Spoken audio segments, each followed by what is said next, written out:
I think me studying sociology just became like a cheat code in life because I realized that there's nothing you can do in life at a high level that you don't have to deal with people. I don't know what you know, but I know it's a person on the other end of everything. And if I can understand that, we can figure the rest out.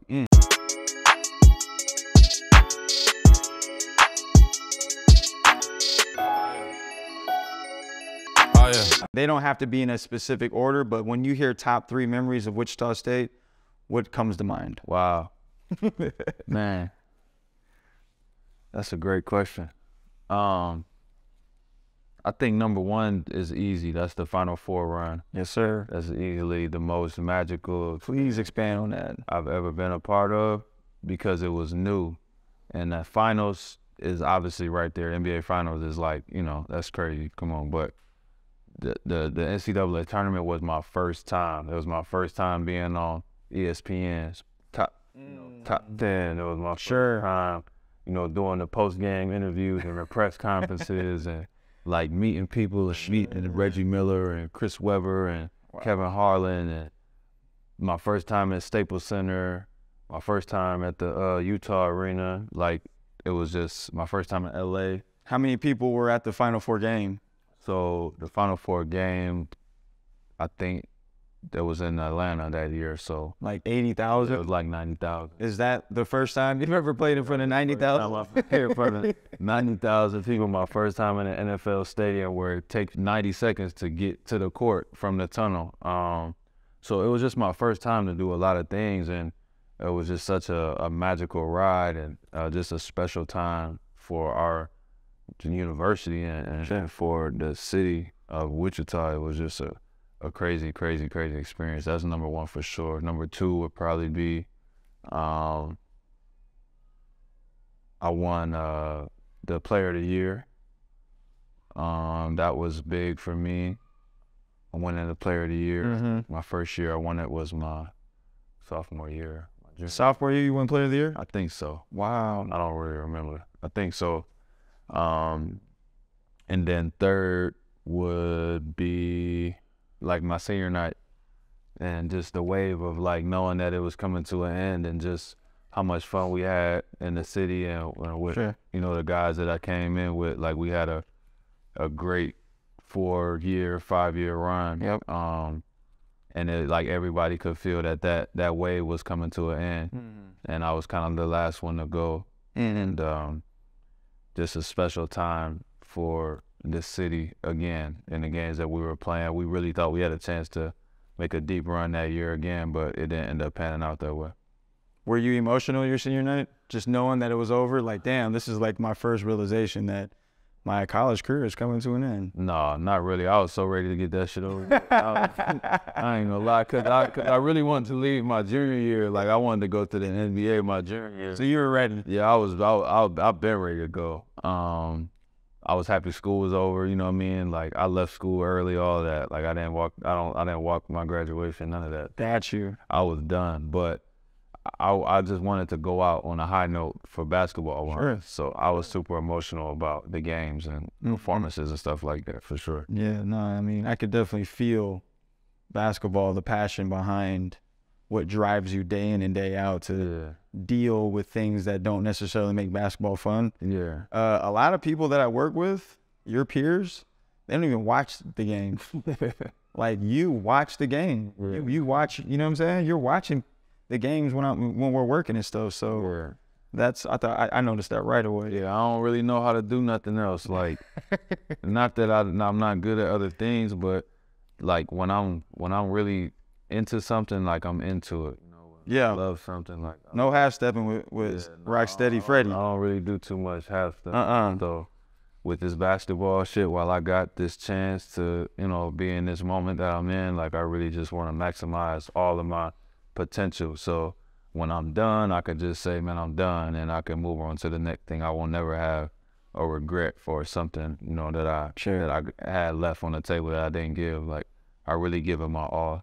Absolutely. Before we talk about you getting the hell up out of there, because you were ready, even though, you know, you still needed to leave your mark and stand for your legacy. we have to talk about your degree. And for me, this is not something of emphasis at all, like who really cares about that, but yours is special because you are so in tune with people.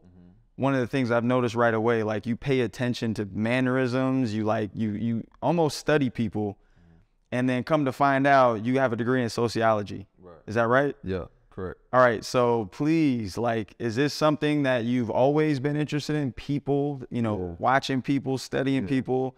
You're a leader. Yeah. Another trait of great leadership is people.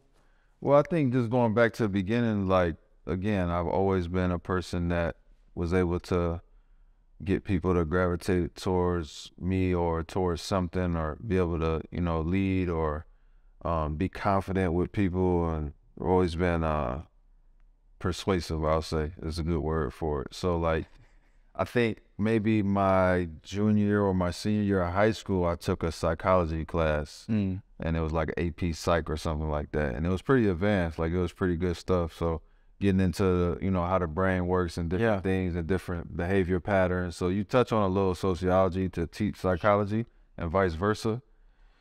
Fast forward to my freshman year of college, that was the only subject that stuck with me. Like everything else was just fluff. Like I didn't enjoy my math classes. I didn't enjoy English. I didn't enjoy anything else. But I was actually like looking forward to going to my sociology class.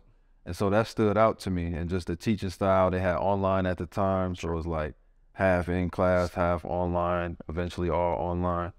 It just resonated with me. But yes, studying people, patterns, behaviors, the way people think and move, and like studying and history is also like my second thing that I love. So studying both of those things, and you just get a greater understanding for people and how to deal with people on a daily basis, because like you might not even know why you act the way you act, but if I understand why you act like that, I could deal with you on a different level.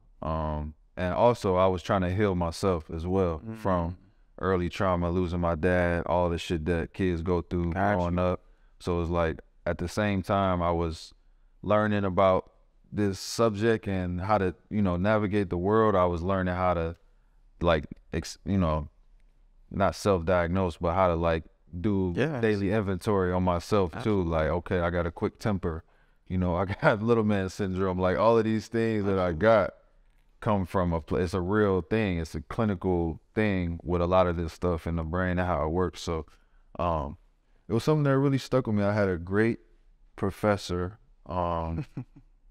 Jody Simon at Wichita State. She was unbelievable, and I learned so much from her classes, and like it just stuck out. Like to this day, I can see her face, and that's awesome. I can see the class that I was in, and I remember the PowerPoints. Like, it just taught me so much about somebody who was already like very self-aware. Like you said, I'm just a watcher. Like I just watch, I just watch and assess everything all the time. So it gave me some background ammunition and like context for everything too. Do you think that helped you kind of put yourself in the right mind space to understand different coaching styles, to understand teammates, like, because your path to the NBA was obviously not traditional. So I think me studying sociology just became like a cheat code in life, because I realized that there's nothing you can do in life at a high level that you don't have to deal with people. So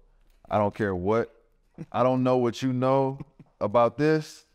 I don't know what the people know about cameras, but I know it's a person on the other end of everything. And if I can understand that, we can figure the rest out. And so I realized that at a young age. I mean, I must have been, 18, 19, you know what I mean? Added to the fact I was already mature from being around older people, et cetera, growing up in a tough place.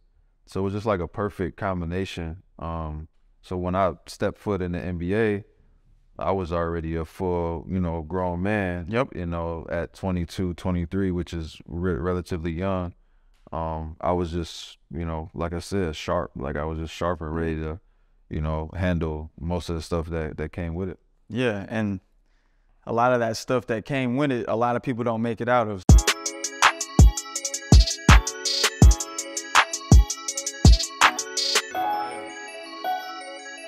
Oh, yeah.